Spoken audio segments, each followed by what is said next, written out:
Number 10, shift tactic number 10. I'm Brett Caldwell, Natascha Tello. Tell us about expanding the options. All about creative financing. And Yeah. It's not what you're thinking. It's on getting creative to get to that closing table. Yeah. Creative financing certainly has a bad reputation at times, and it probably deserves it because there were a few, let's just call them bad individuals that really took creative financing before a little too far. Yet it's not only creative financing. There's lots of other ways to expand the option. But Natascha, as somebody that's lived through the previous recession, tell me what it was like expanding the options. Why was this such a relevant conversation in the past? And what did we learn? Well, we learned from the past. Things change rather quickly, right? It's slowly and then suddenly. And so knowing what our options are before they happen. So in the last economic cycle, what we saw happen is we went from having just a few weeks worth of inventory to several months, right? From 60 properties active to 600, all in less than a span of a year in one particular area. And so knowing what we needed to do to help buyers and sellers through that was critically important, and getting a step ahead of it, right? So knowing before it shows up. So right now, I kind of am thinking through some of the things that we're going to need to know and our agents are going to need to be prepared with as this market really starts to change. Absolutely. This whole thing's about affordability, and we should make mention of that kind of at the beginning, because when a market shifts, and we're certainly experiencing some of that right now, where interest rates are going up, home prices are going up, it's really kind of putting that squeeze on the home buyer around what they can afford. And then you throw inflation on top of that and take less cash out of their pocket, right? Or they have less cash in their pocket, I should say. Getting creative and helping people find options to buy real estate it's necessary. And that's really what we're talking about here, is how do we as professionals help people combat affordability, but still stay in urgency around buying and selling real estate, and figuring out I want to be the get it done guy, or you should be the get it done girl, of how to get the deal to the closing table. And there's so many new and creative ways to do that, but it takes a little education and learning what's available. And let's just kind of dive into that and what we see as some of the usual things. And obviously it's not an all-encompassing list, but it's certainly a pretty thorough list. Why don't you start us off with what a seller could do? Let's pop that list up here. Awesome. All right, so some creative things a seller can do to sell their home in a shifted market. First thing they can do is we can have sellers provide contributions. So a seller contribution in the sale. So as opposed to a price reduction, the seller contributing to the buyer's closing costs in this example. Number two could be a seller funded permanent buy down. So when you're thinking about rates, as rates are going up, perhaps rather than a price reduction, the seller offering the buyer to buy down that interest rate, right? So bringing that home back into an affordable number.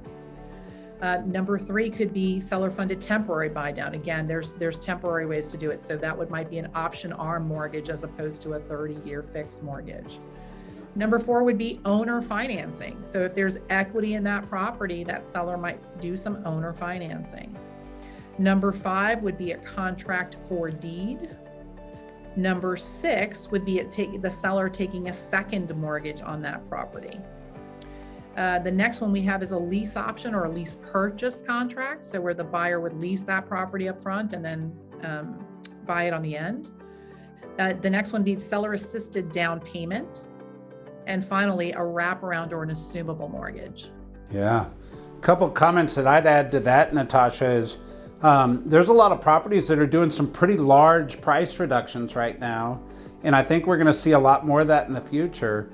Well, in lieu of reducing the price, what if you offered to pay some points on a mortgage?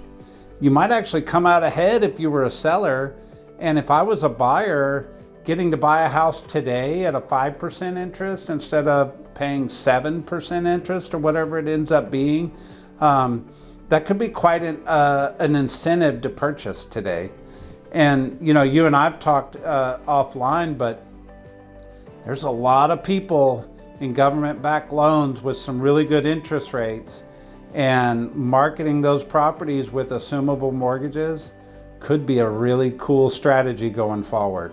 So one that I think is a really big one for us, because we haven't seen that in many years, but that I think could be a very big strategy. Yeah, I've been in the industry 23, and I think I may have done one transaction with an assumable mortgage. So it's been a long time. So since I've been in the business, we haven't seen them. I knew of them when I got in because it was a thing that was done in the last cycle, but since I've been in the industry, nope. Yep. So awesome. Well, let's pop up the buyer list. What could a buyer do out of the box? Well, obviously gift funding, getting a gift to help that transaction move forward could be a very plausible way to move a transaction forward. Selling and refinancing existing assets. That pricey sports car may need to be sold or remargined against a debt to income ratio on a payment to get a transaction across the finish line, right? So there's ways to do that. Non-occupant co-borrowers.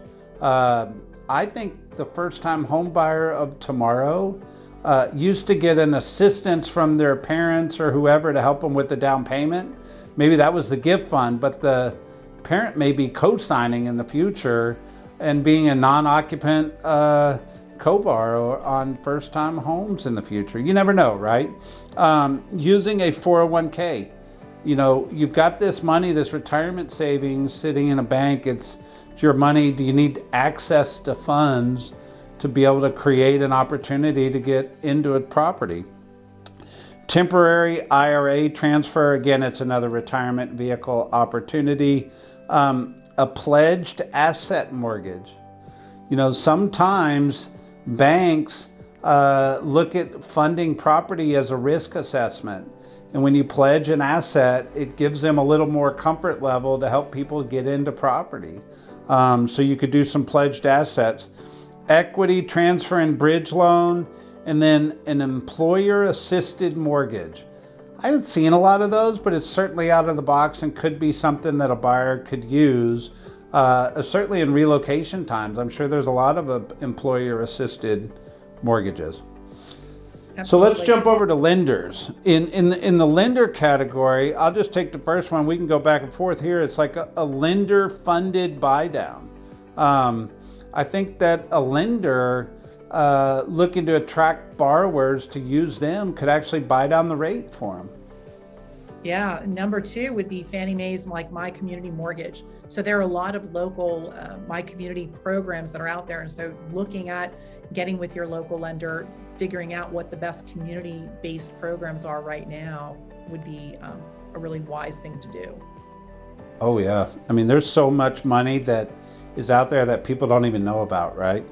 Running scenarios with automated underwriting systems. So a lender, it's not as cut and dry as we'd all like to think. Not everybody just has a credit score and a W-2. So let the lender get creative and see if they can run some different scenarios in their underwriting systems to see if they can get some transactions creatively to the finish line. Awesome. The next one would be adjusting the amortization period to lower the payment. So this is where there's the option, different types of programs out there, right? Optional ARMs, 5-year adjustables, 10-year adjustables. And we're starting to see some of that. We hadn't seen that in years, and we're starting to see some of that now to get that payment lower. Yeah. And, closing cost in certain markets, the buyer wants to get into property, but the closing cost gets higher than the cash they have available to close. So a lender can certainly bump an interest rate to give a lender credit to a buyer so they can come to the table with less cash.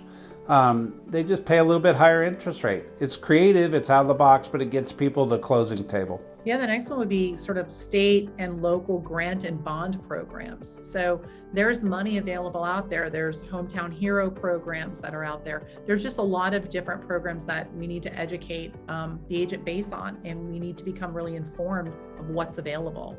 Yeah. And a mortgage credit certificate is really just an underwritten stamp of approval that says I'm a good borrower and I've already made it through underwriting, just pending a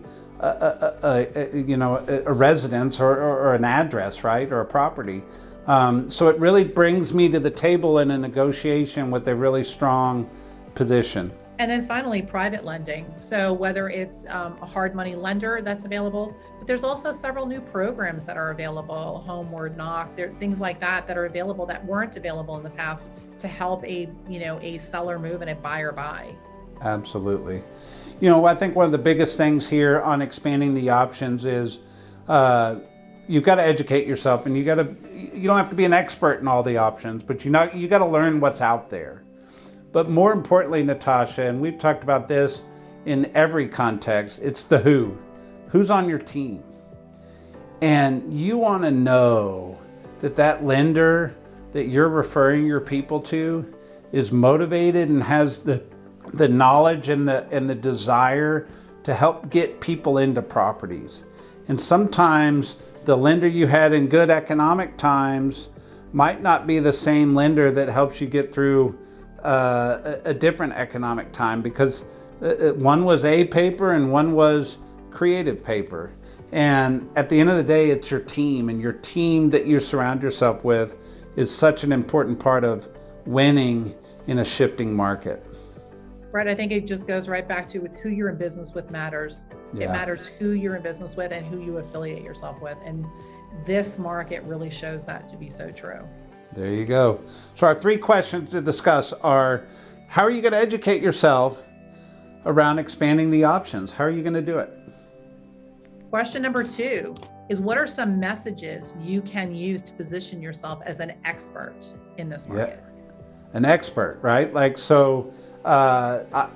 am the expert on how to get into houses that others don't know how to, or I'm an expert on connecting you to programs, right? It's really just that messaging, right? It's that messaging, community expert, whatever that community program is.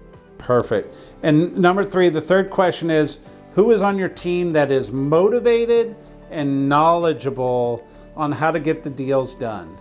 And it's such an important part of just business in general, but especially in times of shift. Natascha, expand the options. There we go.